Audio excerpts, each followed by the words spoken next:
Hello there. I'd like to welcome everybody to the Let's Talk Fishing video podcast. My name is Jay Angel, and I will be the master of festivities tonight. With me tonight, I have to apologize to you guys because I said that Norman Lee is a full-time Florida fishing guide, and he is not a full-time Florida fishing guide. He splits his time 90% Lake Chickamauga and Nickajack and 10% Florida. So I apologize, Norman. I apologize, everybody watching the show, for my egregious error. But anyways, how you doing tonight, Norman?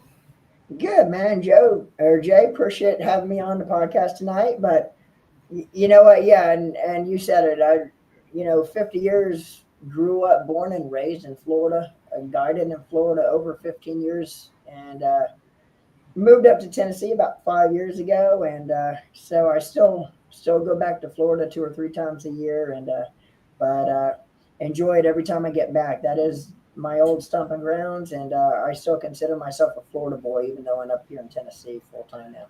Wow. So Norman, news about Norman Lee. You are no longer podcasting full. You are no longer Well, you no longer do Deck Talk. Why don't you tell them about your new platform? Yeah. So, I left Deck Talk for a few different reasons. All good, Sure. And I will say Colin and his good buddy Pappy is still running the Deck Talk. They're still doing good. They're going to continue what myself and Colin started and keep building on that. But I actually started a series called On the Mic. And On the Mic, we do it every Monday at 4 p.m. And it is a recorded episode. It is not live. But we have some bang up guests coming on, and we're 3 episodes in now. We got our 4th coming up this coming Monday. But it's going good so far, and I really enjoy doing that. That's really interesting. Where could they find this, Norman? You could find On the Mic on all my social media platforms, YouTube at Norman Lee Fishing, my 2 Facebook platforms, Norman Lee and Norman Lee Fishing, as well as TikTok or search Norman Lee Fishing on TikTok, and it's there as well. Okay. Man, you caught some giants, some absolute giants down in Florida this summer, didn't you? Yes, sir. This past July, of course, I've done an ICAST for 3 days there. A lot of business, run when I get down to ICAST. But I did have 4 trips lined up in Highlands County, Florida, which is about an hour and a half south of Orlando, where ICAST is. And I had 4 trips lined up before I had to shoot back up here to Tennessee. But yeah, man, Jay, we had some great trips. 4 trips. I believe every trip we had out of the 4, we had at least 2 over 7.5. 8. One of my clients actually caught a 9, one a little over 11, and that's just in 4 trips.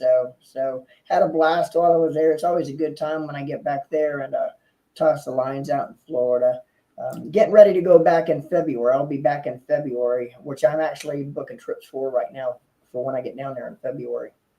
So you also guide on a couple lakes in Tennessee, Nickajack. Yeah. And what's the other lake? Lake Chickamauga and Lake Nickajack. Chickamauga. Okay. Mm-hmm. You catch giants there as well? Oh, yeah. Now, Lake Chickamauga, typically we'll target largemouth spots. There is smallmouth that we do catch on Chickamauga, but typically we're targeting largemouth and spots. Now, when we get down to Nickajack, of course, Nickajack now, I typically give my clients the option. Do they want to catch smallmouth? Or do they want to catch largemouth? And I would say 96, 97% of the trips we go to Nickajack because people in today, they want to target that smallmouth. They want to target those feisty smallmouth that puts on acrobatics when you set the hook. But yeah, Nickajack, we basically target smallmouth. And Nickajack, really, when it comes to the Chickamauga, they're both part of the Tennessee River. And the only thing that separates Chickamauga and Nickajack is the dam Sure. on the Tennessee River. But what people don't realize is Nickajack's really a hidden gem up here in Chattanooga.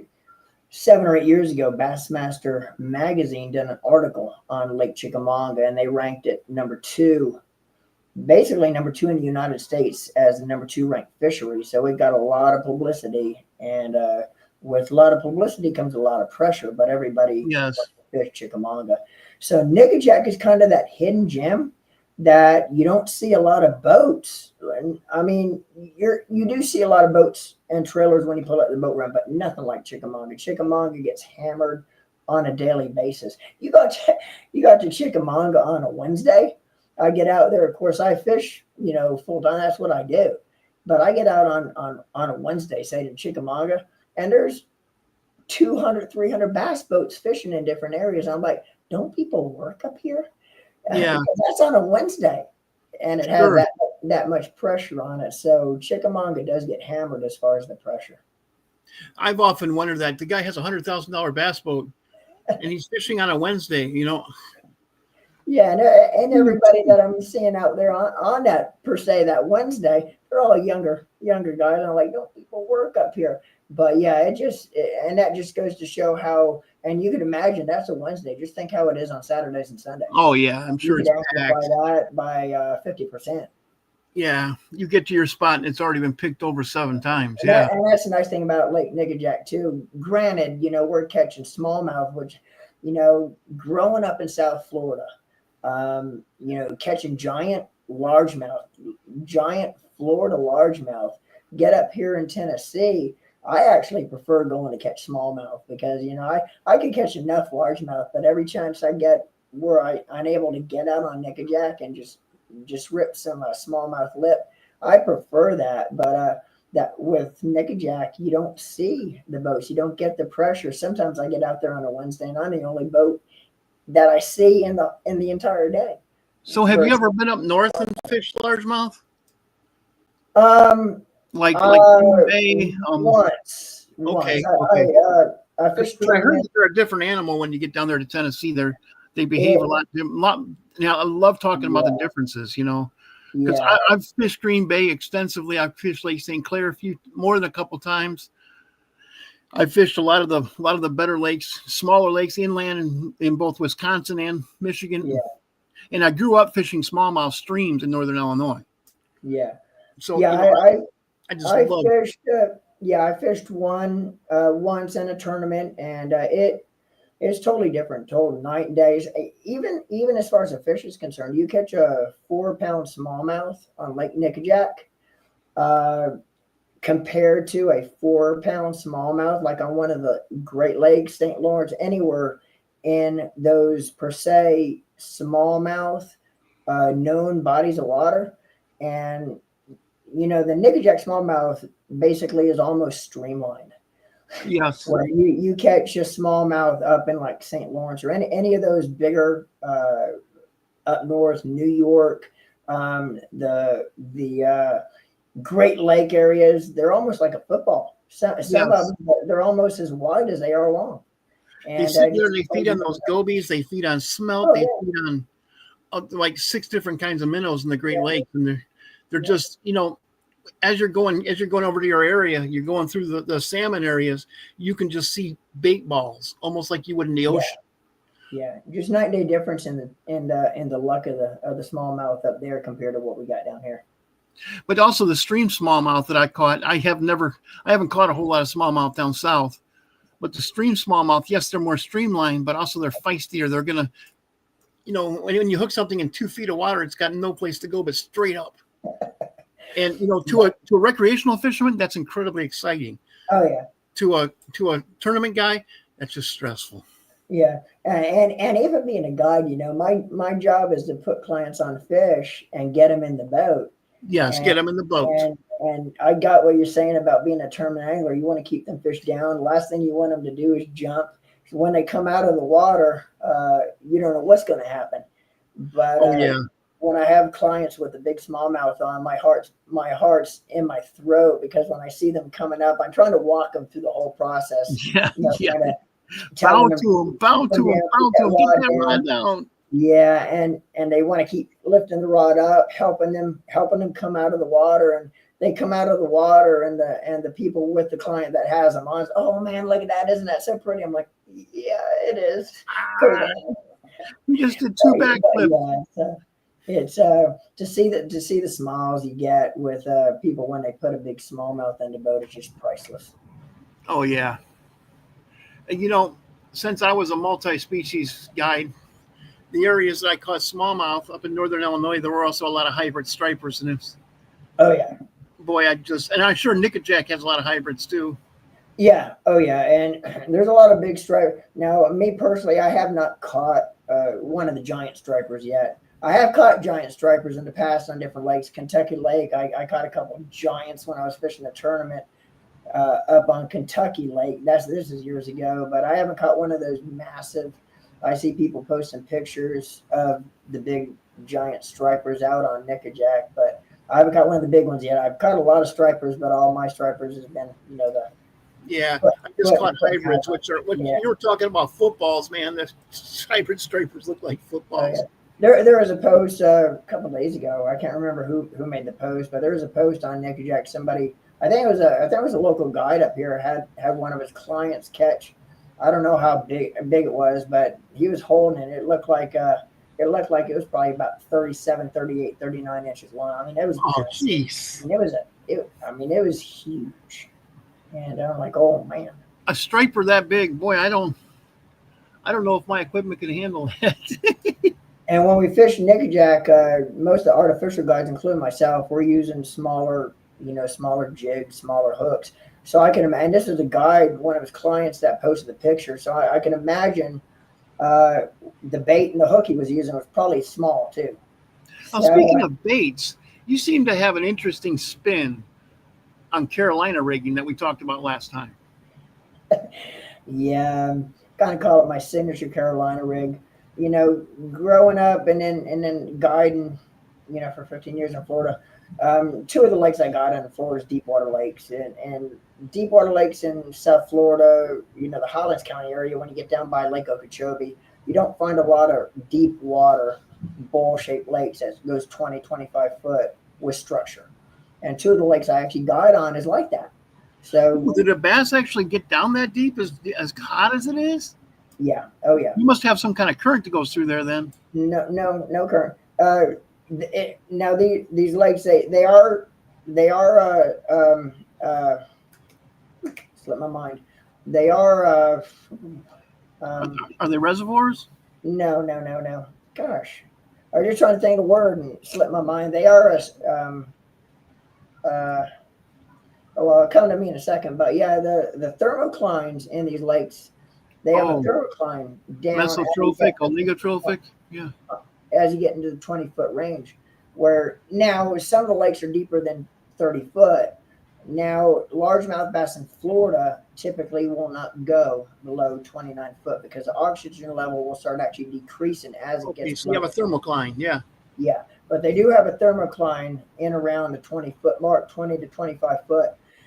So the bigger, especially in the summertime, because when the water temperatures get so hot, the worst thing for a largemouth bass is direct sunlight, especially on a deep water lake that doesn't have a lot of shoreline cover, a lot of lily pads or a lot of docks where they actually can get up under to block that direct sunlight. So they're going to go out deep. They get down deep. They don't have that direct sunlight hitting them in the back, in the back of the head.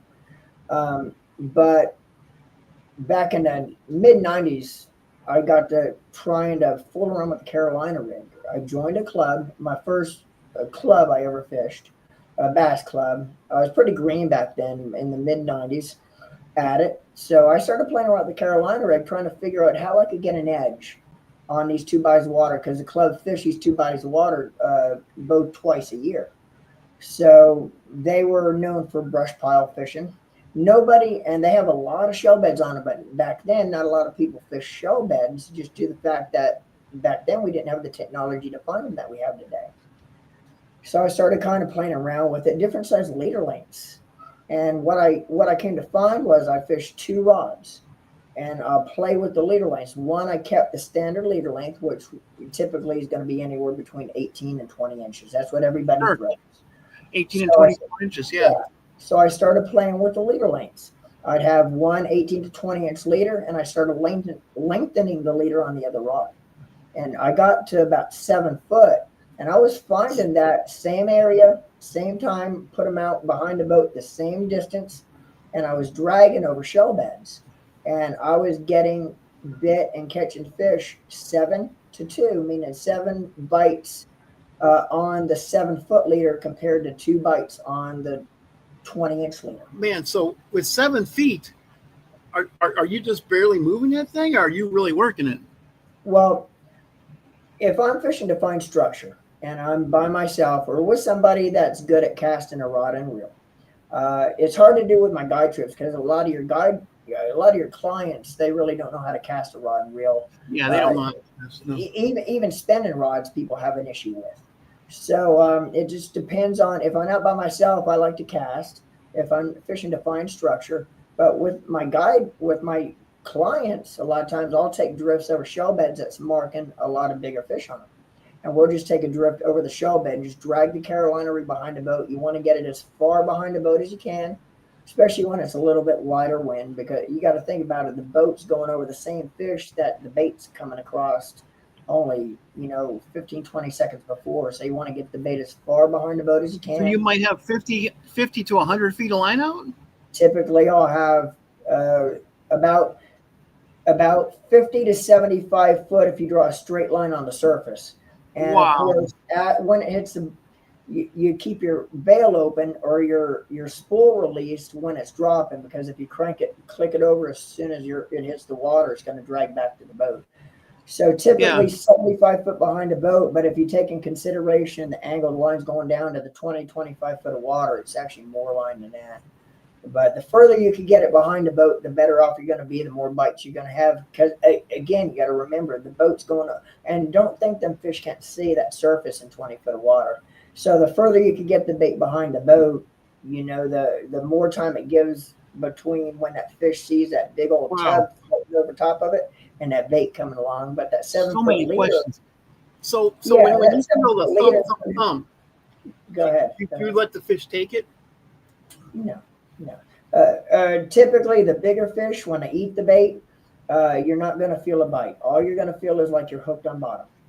So your rod's just going to load up. But the difference is when a fish sucks that bait in as it's going by, that rod just loads up on you, and it's almost a surgeon. So you can tell a big difference between hooked on bottom and if a fish has it.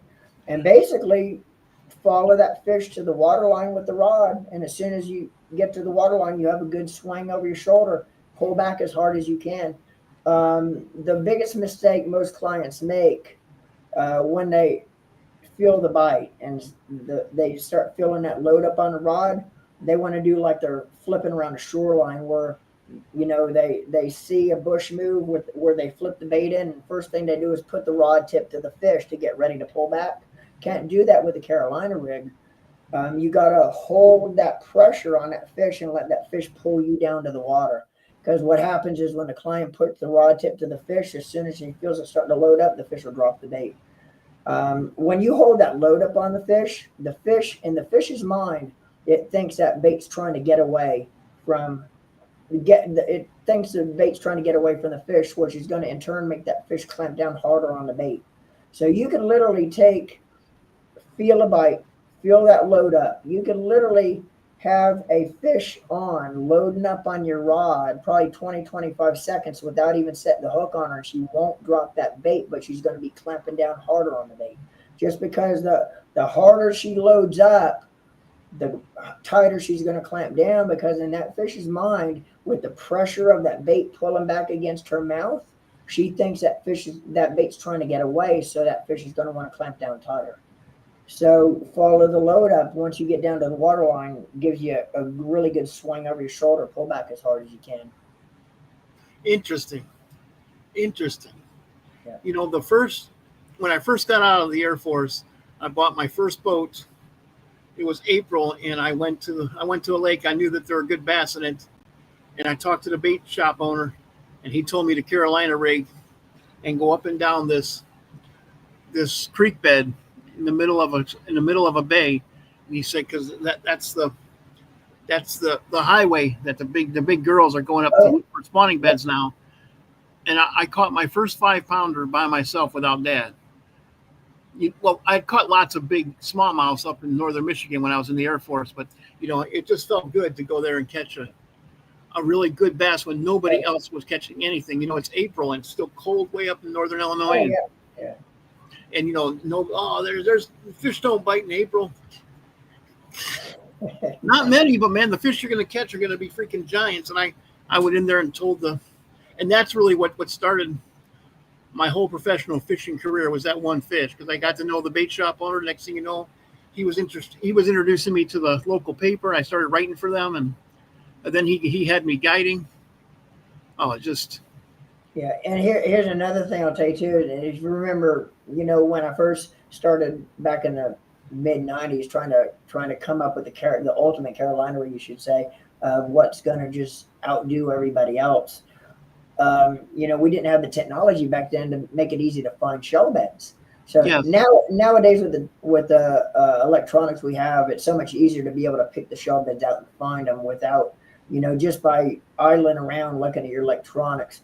But back then, we didn't have the technology. So what I started doing is, instead of using a 3/8 ounce weight, and now it even makes it a lot better yet today with the tungstens we have. Because you can feel so much better. But instead of using like a 3/8 ounce weight, I don't know if you see good, but that's actually 1.25 ounces tungsten. Okay. In 20 foot of water fishing shell beds, I would use, which I still do, even though I know I'm fishing shell beds, I know what I'm fishing, I still use 1.25 ounce. I don't usually drop down below 3/4 ounce, but I'll use the bigger, heavier weights, because what that does is, as they're bouncing along the bottom, you could really, especially with the tungstens now, you could feel anything with these, and it makes it so much easier. And that's why I tell people all the time is, if you have trouble being able to know what shell beds look like on your electronics and finding them, start on one side of the lake. If you're wanting to find shell beds and you have no clue how to find them with your electronics, tie a Carolina rig on, heavier tungsten, 1.25 ounce, even 1.5 ounces. It doesn't matter. Don't go under 3/4. Toss it out. Stay in between 15, 20, 25, 30 feet. Don't go deeper than 30. And just start dragging. Drag it all the way across the lake if you want. And You're going to feel this tungsten. And before you know it, you're going to be able to feel and know what this tungsten is digging into. If it's digging into shell bed, if it's digging into soft bottom, hard bottom, sand, you're going to be able to feel what it's digging in. And before you know it, you're going to actually be able to tell what this weight's hitting by using that. If you use a lighter weight, you're not going to be able to do that because you don't get the feel out of it. But when you get a bite doing that, mark it. Because yes. what you is that fish hit that bait because it's in that area for a reason.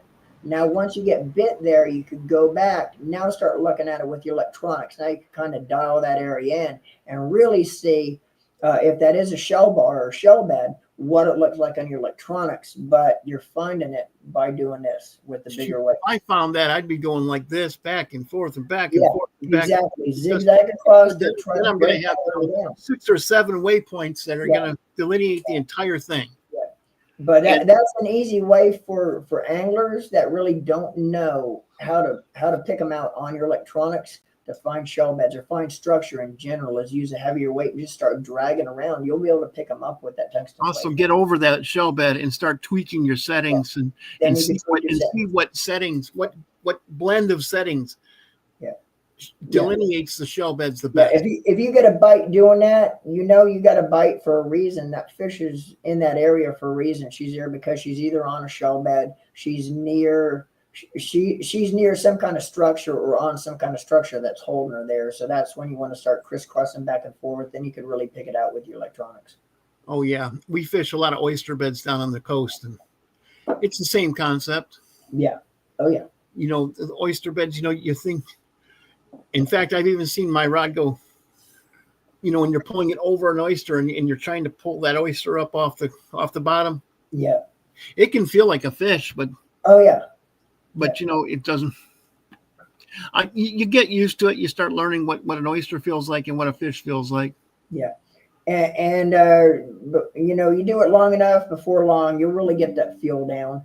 And, you know, a fish eating your bait down there is definitely, once you start hitting bottom, you'll know a big difference on what a fish is and what digging into bottom is. There's a big Now, difference when you get that do you feel. catch many? You probably don't catch many small fish using a 14-inch soft plastic, do you? I tell you what, you know, of course, when we go down to Florida, and when I guide on down in Florida, I'm giant hunting. We're not going for small fish. Of course, Sure. most of my clients is paying me to take them out and catch a trophy bass. So, I mean, typically my baits that I'm going to throw on a Carolina rig is no smaller than 10-inch. You know, Sure. we use a 10-inch. Of course, my sponsor products by Bruiser Baits. I use a 10-inch curly tail, which is their 10-inch ribbon tail. And they also have a bait called DA, not but Big Nasty. And that bait's a 14 point. They actually have two versions of it. Well, actually, I have a couple right here I could show you real quick. They have a couple of different versions of it. They have what they call the V1 and the V2. The V1 is their original, and basically it's a 14.25 inch, basically 14.25 inch ribbon tail, which is that right there.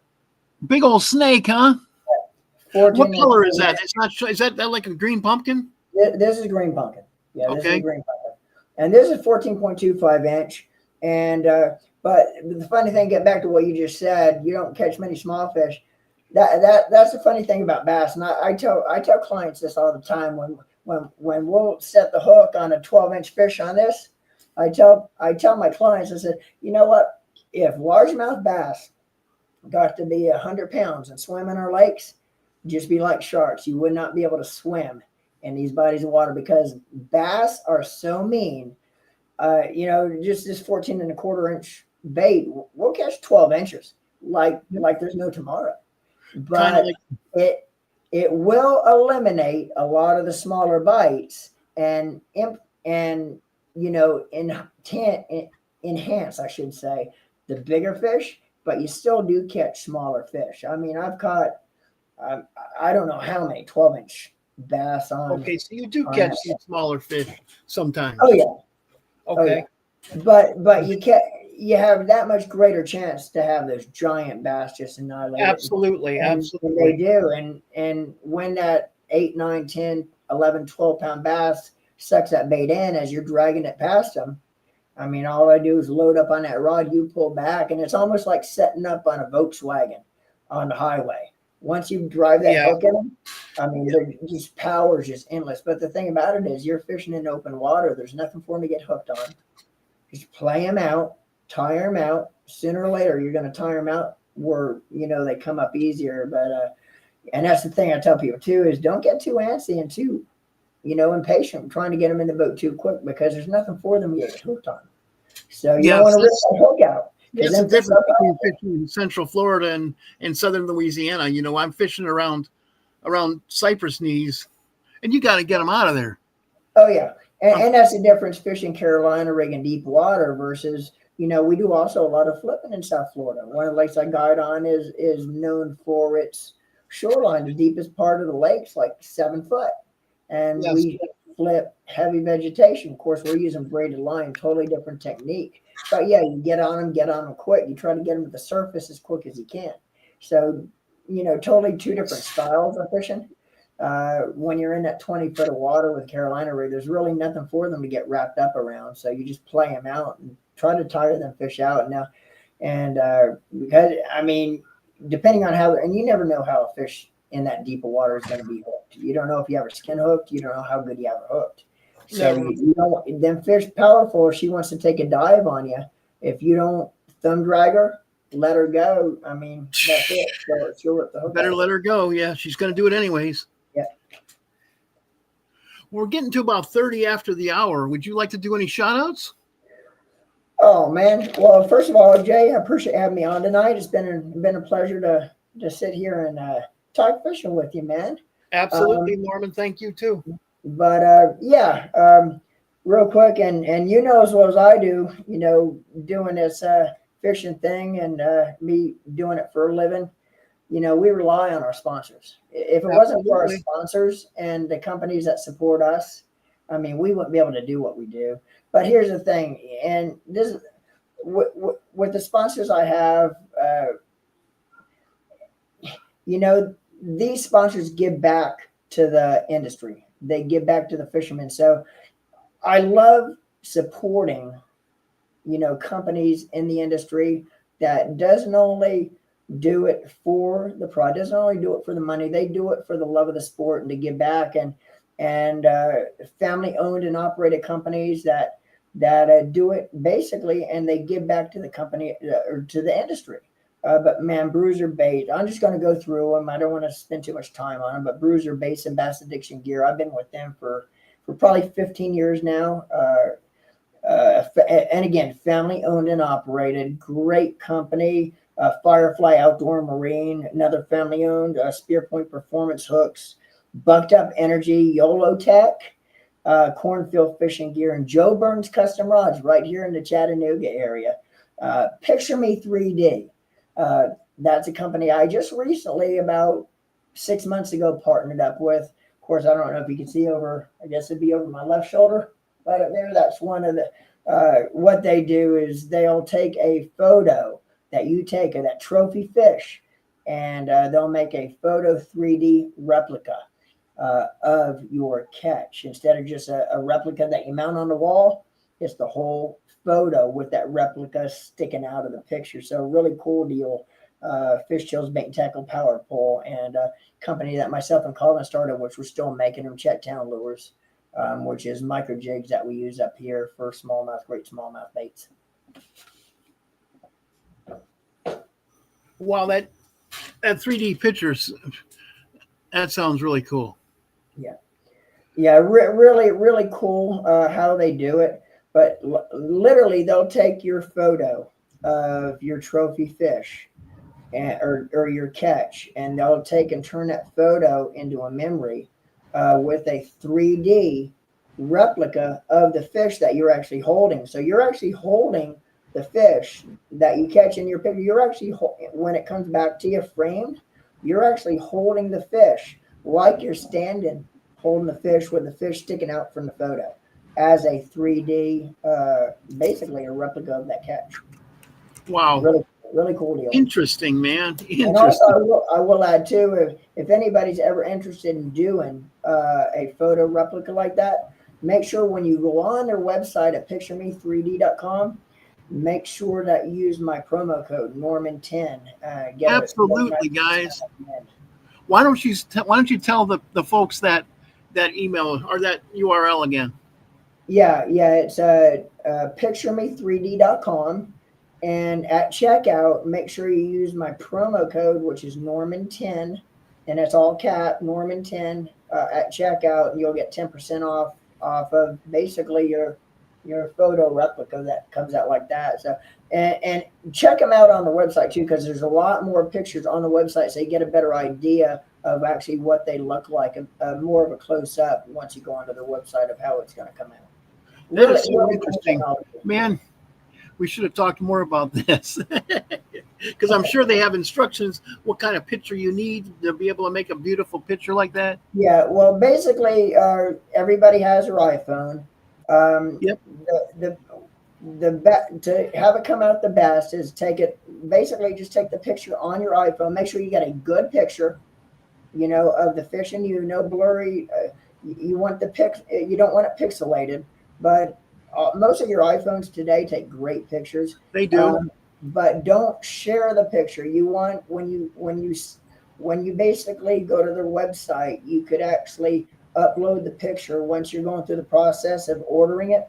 You could upload the picture, but you upload it straight from your iPhone. You want to do it straight from your iPhone because you don't want to take that picture and put it over to a laptop and then send it from the laptop because it gets pixelated.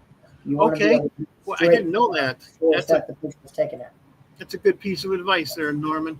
Do it straight from your phone. Thank you so much for coming on the show, Norman. I appreciate you taking time out of your busy schedule. I know that fall is a huge time to catch largemouth and smallmouth bass. So, guys, man, you want a fantastic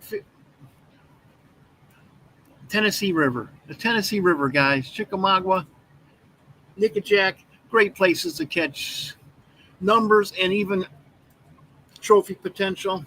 I'll never forget. I don't remember what the guy's name was. Polanic. When he hooked into that 9-pounder and that thing jumped. Oh, what I was cheering, man. What thrilling footage. And that was Lake Chickamauga.